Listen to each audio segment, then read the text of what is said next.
창세기 2장 16절, 17절 말씀입니다. 창세기 2장 16절, 17절 함께 읽도록 하겠습니다. 시작. 주 하나님께서 남자에게 명령하여 이르시되 동산의 모든 나무에서 나는 것은 내가 맘대로 먹어도 되나 선악을 알게 하는 나무에서 나는 것은 먹지 말라. 그 나무에서 나는 것을 먹는 날에 내가 반드시 죽으리라 하시니라. 아멘. 갈라디아서 3장 13절도 또 오늘 말씀인데 제가 대표로 또 읽겠습니다. 그리스도께서 우리를 위해 저주가 되사 율법의 저주에서 우리를 구속하셨으니 기록된 바 나무에 달리는 모든 자는 저주를 받았느니라 하셨느니라. 아멘.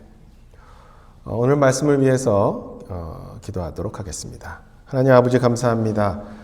예배로 저희를 모아주심에 다시 한번 감사드리고 말씀을 전하는 시간입니다. 주님 진리의 영께서 함께 해주시고 주님이 원하시는 그런 말씀이 올바로 전해질 수 있도록 주님 인도해 주시고 또 듣는 이들도 마음을 열어 주님의 말씀을 잘 받아들이고 또한 변화되는 그러한 기쁜 순간이 될 수 있도록 주님 인도해 주시옵소서. 우리 주 예수 그리스도의 이름으로 기도드립니다. 아멘. 오늘은 본문 말씀으로 우리가 바라보아야 하는 두 개의 나무라는 제목으로 말씀을 드립니다. 성경은 너무도 대단한 책이라 성경이 완성된 지 벌써 2000년이 넘게 지났어도 그 사이에 수많은 사람들이 연구를 했어도 새롭게 또한 진리가 드러나기도 합니다. 과거에 흐렸던 진리들이 또한 더욱 훗날 드러나는 경우도 있죠. 그리고 우리 개인적으로도 알지 못하는 그러한 일들이 너무도 많습니다. 우리가 인지할 수 있는 그러한 스케일을 넘어서는 그러한 말씀들도 참으로 많죠. 때로는 우리가 알고 있는 정보가 적어서 그럴 수도 있습니다. 이미 연구되고 또 알려져 있는 것이지만 우리가 모르는 것들도 또한 있죠. 하여튼 성경의 진리는 끝이 없고 그 깊이는 그 한계가 없고 성경은 놀랍게 정말 생명이 들어있는 그러한 책이기도 합니다. 주님의 진리가 담겨 있기에 끝이 없죠. 그래서 영생이 있었을 때 이거 영생을 살면 심심해서 어떡하나 이런 걱정하지 마시기 바랍니다. 하나님의 진리는 끝이 없기 때문에 매일매일 알아가는 재미가 아주 있을 것입니다. 우리가 오랫동안 성경을 읽고 그렇게 연구했어도 다 아는 것은 불가능하고 어쩔 때는 우리가 그냥 아무 생각 없이 목사님이 그렇게 얘기하니까 혹은 그냥 그렇게 성경이 쓰여 있으니까 그렇게 생각 없이 그냥 믿었던 받아들였던 것들도 있는데 가끔 보면은 아이들이 전곡을 찌르는 것 같은 질문을 할 때가 있습니다. 그러면 이제 턱 말이 막히죠. 그래서 답을 못하고 난 저거 그냥 받아들였는데 이거 답을 못하네. 이럴 때 스스로 기초적인 것 같은데도 답을 못하는 자신을 보면서 가끔 자괴감이 들 때도 있습니다. 여러분들은 그런 적이 없으신가요? 여러 질문들이 있죠. 쉽게 얘기하는 것은 이순신 장군 천국 갔나요? 부터 시작해서 그렇죠? 유관순 누나는요? 세종대왕은요? 더 가까이는 우리 할아버지는 복음을 못 들어본 것 같은데 부터 시작해서 참으로 그런 것들 어렵습니다. 또 하나님의 사랑의 하나님이시라면서요. 사탄이 왜 있습니까? 이런 질문도 합니다. 죄가 왜 있나요? 지옥을 어떻게 만드셨을 수가 있나요? 하나님이 사랑이시라면서 이런 질문을 하다 보니 아예 기독교인이라고 소위 자신이 얘기하면서 지옥을 믿지 않는 사람들도 있습니다. 그런 질문 중 또한 하나가 선과 악을 알게 하는 나무 그리고 그 과일이죠. 선악과입니다. 괜히 그 먹음직해 보이는 탐스러운 과일을 만들어 놓고 먹지 말라고 하고 먹을 거 다 알았을 것 같은데 또 그걸 만들어 놓고 이런 거를 질문합니다. 참 난감하죠. 이런 질문을 만약에 하게 되면요. 하나님께서는 본인의 형상을 닮은 인간을 창조하십니다. 오늘 아침 성경 공부 시간에도 말씀을 나눴었죠. 그런데 하나님께서는 인간을 로봇으로 만들지 않으셨죠. 하나님께서는 창조물을 만드시고 특히 우리를 닮은 형상, 하나님을 닮은 형상으로 인간을 만드시고 영원하고 완전한 그러한 교제를 그 인간들과 하기를 원하셨죠. 특히 인간으로부터 진심으로 스스로 인간들이 하나님을 사랑하여 교제하는 그러한 교제, 그리고 그러한 인간들이 되기를 참으로 원하셨습니다. 그러기 위해서 억지로 로봇처럼 인간을 프로그램하여서 그렇게 만들어서 하나님을 사랑할 수밖에 없는 그러한 존재를 만드시기를 원치 않으셨습니다. 인간 스스로 하나님을 사랑하는 교제를 원하는 그런 존재가 되기를 원하셨던 것이죠. 그러기 위해서는 하나님을 선택해야만 하는 그러한 어떤 결정을 주는 그러한 도구도 필요했습니다. 그것이 선악을 알게 하는 나무였던 것이죠. 아니 그럼 하나님은 다 아신다면서요. 하나님은 인간이 선과 악을 알게 하는 그 나무에서 나는 과일을 먹을 것도 알고 있지 않았나요? 하나님은 아셨죠. 다 아시니까. 미래에도 다 아시니까요. 그런데 또 아셨던 것은 인간이 선악과를 먹지 않을 수도 있었다라는 것도 아셨습니다. 좀 이해가 안 되시죠? 만약에 아담이 그 선악과를 먹지 않았어도 인간의 역사는 하나님의 계획 안에서 만들어졌습니다. 그런데 아쉽게도 아담은 먹었던 것이죠. 하나님의 계획이 그래서 먹은 이후에 하나님의 계획이 또 있었던 것입니다. 만들어졌던 것이죠. 하나님께서는 인간을 억지로 로봇처럼 리모트 컨트롤로 움직여서 인간을 움직이게 만드시지 않았던 것입니다. 그러나 인간이 선택한 것에 따라서 또한 하나님의 계획을 하십니다. 사실 그것을 아는 것이 더욱더 놀라운 일이죠. 좀 어려운 것 같지만 오늘은 그것이 주제는 아니고요. 저는 오늘 우리에게 중요한 나무 두 개를 바라보려고 합니다. 그리고 그 두 개를 간단히 서로 비교해보고 생각도 해보고 그런 기회를 가지려고 합니다. 하나는 방금 말씀드린 에덴 동산에 있었던 선악을 알게 하는 나무이고요. 다른 하나는 갈라디아서 아까 읽었었던 것처럼 예수 그리스도가 그 위에서 돌아가셨던 십자가 나무입니다. 오늘은 이 두 가지 한 5개 정도를 간단히 살펴보고자 합니다. 첫 번째로 우리가 바라봐야 할 것은 그 나무 두 그루를 통해서 하나님의 주권 그리고 하나님의 사랑이라는 것입니다. 잠시 전에 왜 선악과를 드셨을까 하는 것도 이야기를 했었는데 창세기 2장 8절 구절을 보면 제가 대표로 읽겠습니다. 주 하나님께서 동쪽으로 에덴의 동산을 세우시고 자신이 지은 남자를 거기 두셨으며 또 주 하나님께서 땅으로부터 보기에 아름답고 먹기에 좋은 모든 나무가 자라게 하시니 그 동산의 한 가운데에는 생명나무와 선악을 알게 하는 나무도 있더라. 아멘. 이렇게 말씀하십니다. 에덴 동산을 세우시고 사람을 그곳에 두시고 그 동산의 한가운데 생명나무와 선악을 알게 하는 나무를 그렇게 딱 두셨던 것이죠. 그것은 비슷한 비유가 될 수 있을지 모르겠지만 서울에 최근에 가셔본 적이 있으신가요? 잠실에 가면 롯데타워가 있습니다. 롯데타워. 100층이 넘는 세계에서 몇 번째로 6번째인가 높은 그 빌딩입니다.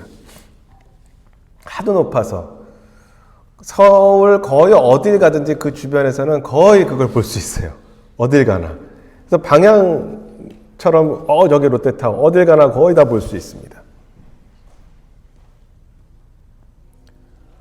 에덴 동산 가운데 한가운데에 그 나무를 둔 것이죠.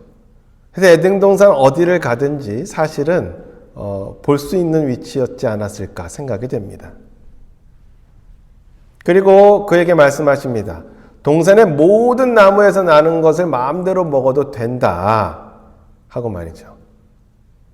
그리고 아담이 모든 동물의 이름을 짓도록 하십니다. 그것도 기억나시죠? 모든 동물들의 이름을 짓습니다. 영화 같은 거 가끔 보면요, 조폭들 영화들, 조직폭력배, 이게 약간 코미디 같기도 하고, 이런 거를 보면, 이제 보스가 딱 처음에 들어오면서 누구를 한 명 보고, 야, 이제부터 너를 합죽이라고 부르겠다. 얘기를 탁 해요. 그러면은, 저 합죽이가 아니고 망치인데요? 얘기를 합니다. 그럼 이놈이 내가 오늘부터 너를 합죽이라고 부른다. 넌 이제 다음부터, 망치가 아니고 합죽이다. 이렇게 얘기를 합니다. 그럼 이제 그 밑에 사람은, 네, 형님. 그러죠. 그렇죠. 이름을 지으면, 그걸 통치하는 겁니다, 사실은요. 이름을 진다는 얘기는 통치를 하는 겁니다. 그가 부르는 것이 그것들의 이름이 되었다. 이렇게 말씀하십니다. 하나님은 인간에게 세상을 통치하는 거의 무한한 권리를 주셨습니다. 그런데 그 가운데 그 나무를 두셨던 것이죠. 그리고 명령하신 것이죠. 그 선악을 알게 하는 나무에서 나는 것은 먹지 말라. 그러면 반드시 죽으리라 말씀하셨던 것이죠. 주님은 통치의 전권을 인간에게 주셨지만 단 하나만 금지한 거예요. 사람들은 그것을 너무 그것만 얘기하지만 사실 모든 것을 할 수 있었는데 단 하나만 금지한 겁니다. 그것은 무엇인가 하면은 네가 모든 것을 통치할 수 있는 주권을 주었지만 단 하나만 잊지 말라고 얘기하신 것이죠. 그것은 절대적인 하나님의 절대적인 주권, 그것을 얘기하시는 하나님의 절대적인 명령, 그 절대적인 명령을 하시는 절대자 하나님은 네가 모든 것을 할 수 있지만 단 하나는 잊지 말아라 라는 것으로 두신 것이죠. 정말 자비롭고 풍성하게 모든 것을 공급하신 하나님이시지만 그렇지만 어쩌면 아담은 그것마저도 만족하지 못했나 봅니다. 이렇게 보면 우리 아담 할아버지가 참으로 원망스럽죠, 언제나. 그렇죠? 지금 우리가 갖고 있는 수많은 유혹에 비해서 어떻게 보면 좀 쉬운 거였었을 것 같아요. 그거 하나만 안 하면 되니까. 지금은 하지 말아야 될 것들이 얼마나 많습니까? 유혹도 얼마나 많고. 그때는 그 하나만이었었는데 너무너무 완벽한 조건에서 그 하나만 금지되었던 것인데 말이죠. 그에 반하여 그래서 그 선악을 알게 하는 나무는 모든 것을 할 수 있었던 아담이었지만 그렇지만 하나님의 절대적인 주권을 보여주신 그 나무에 의미가 있었던 것이죠. 그에 반해서 예수 그리스도의 십자가는 절대적인 사랑과 은혜를 또한 보여줍니다. 로마서 5장 8절에 보면 우리가 아직 죄인이었을 때 그리스도께서 우리를 위해 죽으심으로 하나님께서 우리를 향한 자신의 사랑을 당당히 제시하셨느니라. 이렇게 나와 있죠. 십자가를 지고 갈보리로 향하신 것은 절대적인 주님의 사랑을 나타냅니다. 선악과는 절대적인 주권과 명령을 보여주는 것이었지만 십자가는 주님의 절대적인 사랑을 또한 보여주는 것입니다.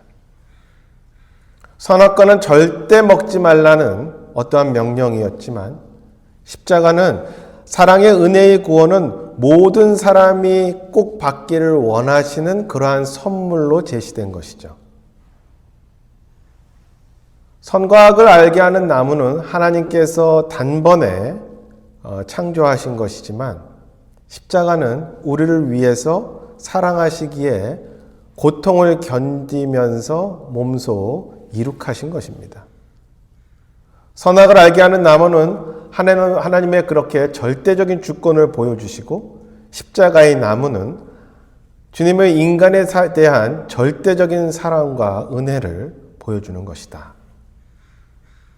이것은 하나님께서 갖고 계신 어떤 특성 중에 하나이기도 합니다. 절대적인 주권과 또한 절대적인 사랑과 은혜라는 것이죠. 두 번째는 한 나무는 인간이 하나님을 도전하려고 했었을 때 보였던 것이고요. 또 다른 하나는 인간이 자신의 능력 없음을, 그래서 자신을 버렸을 때 보이는 나무입니다.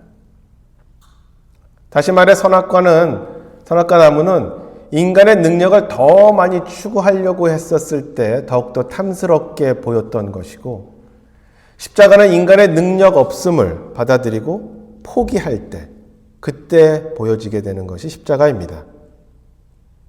하나님께서 정말 모든 것을 다 하지만 단지 하나만을 금하였음에도 아담과 이브는 그보다 더 많은 능력을 가지려 했었을 때 그 나무의 열매가 더욱더 탐스럽게 보이고 먹은직하게 보이게 되었던 것이죠.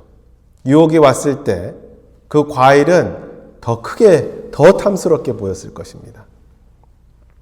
어쩌면 이 선악과는 인간의 끝없는 욕구를 보여주는 것일지도 모릅니다. 반면 십자가는 예수 그리스도께서 구원을 완성하게 하는 그러한 도구로 십자가가 사용되었던 것이죠. 구원은 우리의 능력으로 얻을 수 없는 것입니다. 아니, 도리어 인간의 능력 없음을 인정하고 내가 아무리 노력해도 얻을 수 없는 것이 구원임을, 즉 나의 무능과 나의 한계를 인정하고 내 마음을 돌이킬 때 비로소 십자가가 나에게 의미로 다가오게 되는 것이죠. 내 죄까지 모두 얹혀진, 그래서 십자가 위에서 죄가 되신 예수 그리스도를 그때 보게 되는 것입니다. 그렇게 선악과 나무는 가진 것보다 더 많은 것을 가지려 했었을 때 보였던 나무이고, 더 많은 지식으로 하나님께 도전하려고 했었던 교만으로 이 세상의 죄를 가지고 오게 한 그러한 어떠한 도구가 되었었던 나무였던 반면, 십자가는 인간의 능력 없음을 깨닫게 하는 도구로 하나님께서 또한 사용하신 것이죠. 에베소서 2장 16절에 보면 또 십자가로 그 원수되게 하는 것을 죽이사 친히 십자가로 이 둘을 한 몸으로 하나님과 화해하게 하려 하심이라. 골로새서 1장 20절에 그분의 십자가의 피를 통해 화평을 이루사 그분으로 말미암아 모든 것들이, 즉 내가 말하노니 그분으로 말미암아 땅에 있는 것들이나 하늘에 있는 것들이 자신과 화해하게 하셨느니라. 아멘. 참으로 아이러니한 것은 아담과 이브는 더욱더 지혜롭게 되기 위해서, 더 많은 지식을 갖기 위해서 선악과를 베어 물었지만 하나님께서는 십자가라는 어리석어 보이는 길을 통해서 구원의 길을 제시하십니다.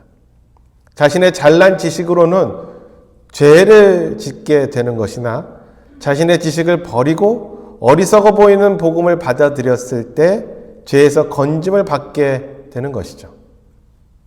어떻게 보면 이건 참 하나님께서 인간의 한계를 보게 하시는 그러한 도구로 두 나무를 사용하신 것 같이도 보입니다. 고린도전서 1장 18절 19절에 보면 십자가를 선포함이 멸망하는 자들에게는 어리석은 것이로되 구원받은 우리에게는 하나님의 권능이라. 기록된 바 내가 지혜로운 자들의 지혜를 무너뜨리고 분변 있는 자들의 명철을 쓸모없게 만들리라 하셨으니. 아멘. 각각은 온 세상의 죄를 갖고 온 그 나무와 온 세상의 죄를 없애시는 그러한 나무인 것이죠. 이것은 또한 두 사람을 극명하게 성경은 대조시키는 것으로 볼 수 있습니다. 아담과 예수 그리스도죠. 오늘 성경 공부 시간에 읽은 그 구절인데요. 로마서 5장 17절 18절에 한 사람의 범죄로 말미암아 사망이 한 사람을 통하여 군림하였을진데 은혜와 의의 선물을 넘치게 받은 자들은 한 사람 예수 그리스도를 통하여 더욱더 생명 안에서 군림하리라. 그러므로 한 사람의 범죄로 말미암아 심판이 모든 사람에게 임하여 정죄에 이른 것 같이 한 사람의 의로 말미암아 이 거저 주시는 선물이 모든 사람에게 임하여 생명의 칭의에 이르렀나니. 아멘. 다시 한번 한 나무는 우리가 교만을 향했을 때 더욱더 탐스럽게 보였던 그러한 나무였던 것이고, 또 하나는 나 자신의 지식이 어리석게 보이고 그리고 내 자신을 낮췄을 때 보이는 구원의 나무이다 라는 것을 기억하시길 원합니다. 또한 세 번째는 선악을 알게 하는 나무는 사탄이 인간을 속이는 데 사용하였던, 그렇게 하나님이 허용하였던 나무였던 반면 십자가는 사탄을 패배시킨 도구가 되었다라는 것입니다. 사탄은 다 아시다시피 하나님이 정하신 하나의 절대 명령을 교묘히 이용하고 바꾸고 살짝 그 말을 변개시킴으로써 결정적으로 인간을 타락하게 만드는 도구가 되고 맙니다. 사탄은 수많은 어쩌면 고민을 했을 것입니다. 어떻게 이 인간을 타락시킬까? 많은 전략을 짜고 무엇을 어떻게 어떤 말을 해야 할지 어쩌면 고민했을 것입니다. 사탄은 진정 교묘히 하나님의 말씀을 변개하여서 이브를 속입니다. 그가 가문 이슬로 꼬실 때 처음에 완강해 보이던 이브의 눈이 사탄의 말에, 교묘한 말에 살짝 흔들리는 것을 감지했을지도 모릅니다. 뭔가 넘어왔다. 겉으로 표현은 안 했겠지만 두 손을 이제 탁 비비면서 이제 다음 단계의 말을 준비하고 이야기를 하는 것이죠. 드디어 이브의 손이 그 선악과에 이렇게 뻗치게 됩니다. 절대로 사탄이 대신 따주지 않습니다. 이브가 스스로 그렇게 하게 합니다. 그러나 아직 끝난 것이 아닙니다. 더 꼬십니다. 선악과를 입으로 가져가는 그 동작이 마치 영화에서 클로즈업 되어서 슬로우 비디오로 가는 것처럼 한 입 베어무는 그 순간을 또렷이 바라보고 있었을 것입니다. 눈이 동그래져라 한 입을 베어무는 그 이브의 모습, 그리고 그것을 씹고 삼켰을 때 이 목젖을 통해서 내려가는, 꿀꺽하고 내려가는 그 순간을 봤었을 때, 그 순간 사탄은 아마 주먹을 공중에 날리면서 승리를 외쳤을 것입니다. 아담과 이브가 그렇게 선악과를 베어무는 그 순간, 그리고 그 삼키는 순간, 갑자기 그렇게 되지는 않았겠지만 아마도 영의 눈으로 보았을 때는 이 세상이 갑자기 잿빛으로 변했을 것 같습니다. 죄가 온 세상에 들어오는 그 순간이었던 것이죠. 그 순간 이후 지금까지도 이 땅의, 이 세상의 권세를 잡은 이는 사탄입니다. 사탄의 가장 또 그 다음에 해야 할 스스로의 임무 중 하나는 구원의 길을 철저히 막는 일이었습니다. 그런 역사를 통해 알 수 있듯이 구세주의 탄생을 계속해서 막아왔습니다. 그럼에도 예수님은 2000년 전에 그렇게 이 땅에 오십니다. 그러나 사탄은 아마도 놀랐을 것입니다. 하나님의 독생자 예수 그리스도가 이렇게 약한 인간으로 태어난 것에 어쩌면 놀라웠을 것입니다. 구약에 나타난 메시아의 모습이 좀 헷갈리는 부분이 있었겠지만 이렇게까지도 나약한 인간으로 나셨다는 것이 어쩌면 놀랐을지도 모릅니다. 그는 그를 죽일 계획을 세웁니다. 그의 공생활을 끝까지 방해하며 드디어 그의 공생활을 최대한으로 줄이며 그를 십자가형에 처하도록 몰고 갑니다. 그는 진정 수많은 사람들을 동원하고 수많은 사람들의 마음을 흔들어 진정 죄 없으시고 가난한 자와 병든 자를 고치시고 선한 일밖에 하지 않으신 하나님의 말씀을 전하신 하나님의 그 예수 그리스도에게 온갖 말도 되지 않는 혐의를 씌워서 십자가형에 처하게 합니다. 사람들은 예수 그리스도를 때리고 그에게 침을 뱉고 옷을 찢고 가시관을 씌우는 등의 조롱을 합니다. 사탄은 아마도 군중들 속에서 그들과 함께 예수님을 조롱하며 고소해하며 아주 즐겁게 그 과정들을 바라봤을 것입니다. 사탄은 예수님이 이 땅에서의 마지막 그 과정을 매우 간절히도 같이 하며 또한 관찰을 했을 것입니다. 구세주 메시아를 죽이려는 그의 계획이 바로 코앞에 다가왔기 때문이죠. 그렇게 예수 그리스도는 온갖 수모와 고통 끝에 십자가 위에서 그렇게 돌아가십니다. 그의 마지막 숨이 그에게서 떠나는 그 순간 다시 한번 그 모습이 클로즈업 돼서 사탄의 눈에 들어오게 되었을 것입니다. 그의 마지막 숨이 예수 그리스도를 떠나는 그 순간, 그때 사탄은 수천 년 전에 그가 아담과 이브의 목에 그 선악과가 넘어갈 때 느꼈던 그 똑같은 승리의 그 기쁨에 주먹을 공중에 다시 한번 날리면서 승리를 외쳤을 것입니다. 아싸! 그랬을지 모르겠지만 그랬을 것입니다. 그러나 그는 몰랐습니다. 그것은 그의 승리의 순간이 아니고 최대의 패배의 순간이었다는 것을 사탄은 몰랐던 것이죠. 예수 그리스도의 죽음은 사실 사탄의 가장 큰 패배였습니다. 예수 그리스도께서 사망을 이기시고 3일 만에 부활하셨기 때문입니다. 세상에 죄를 가져오고 궁극적으로 세상에 그리고 인간에게 갖고 온 사탄의 가장 큰 승리는 그 모두에게 사망을 주었다는 것입니다. 사망을 가져오며 승리했다고 생각했었던 사탄, 죽음은 사탄의 최대 승리였던 것이었습니다. 그러나 예수 그리스도의 부활은 그 최대의 사탄의 승리인 사망을 이긴 것을 이야기하는 것이고, 예수 그리스도를 통해 구원받은 모든 사람들이 또한 사망을 이기고 훗날 또한 부활할 것이라는 것은 사탄에게 정말 최대의 패배인 것인 것이죠. 고린도전서 15장 54절 55절에 그리하여 이 썩을 것이 썩지 아니함을 입고 이 죽을 것이 죽지 아니함을 입을 때에는 기록된 바 사망이 승리 가운데 삼켜졌도다 하신 말씀이 성취되리라. 오 사망아 너희 쏘는 것이 어디 있느냐?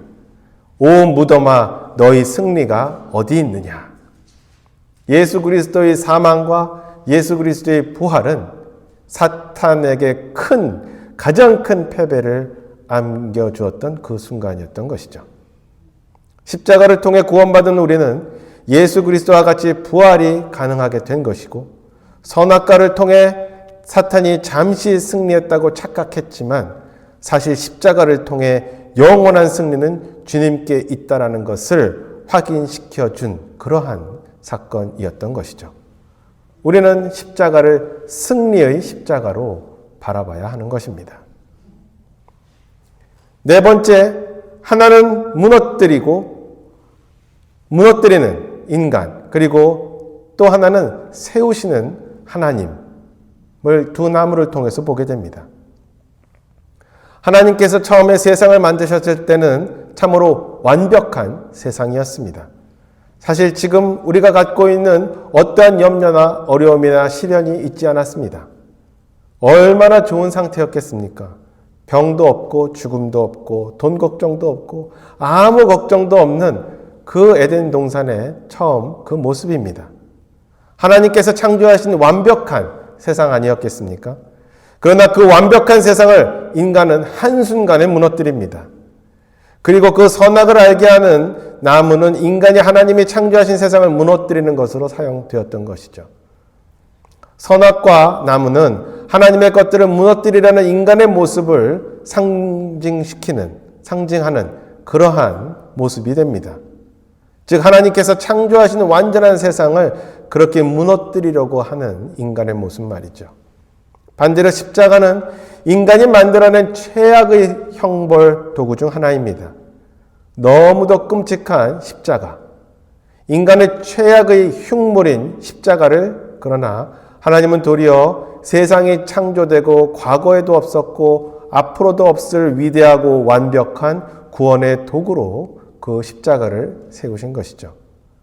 무너뜨리는 인간의 모습, 무너뜨림의 최끝판왕, 가장 최악의 형벌 도구인 십자가를 하나님께서 다시 세우사 생명으로 이끄는 도구로 사용하셨던 하나님의 그 위대함, 그것을 우리는 두 나무를 통해서 또한 볼 수 있게 됩니다.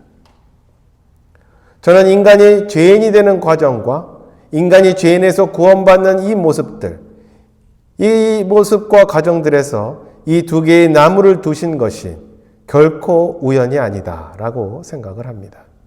두 나무는 모두 주님께서 목적에 따라 사용하신 것이고 주님의 계획에 따라서 사용된 것이고 궁극적으로 인간은 두 나무를 통해 긴 시간이었지만 하나님의 자녀가 되는 진정 위대한 하나님의 계획과 그 과정을 우리는 목격하게 되는 것이죠.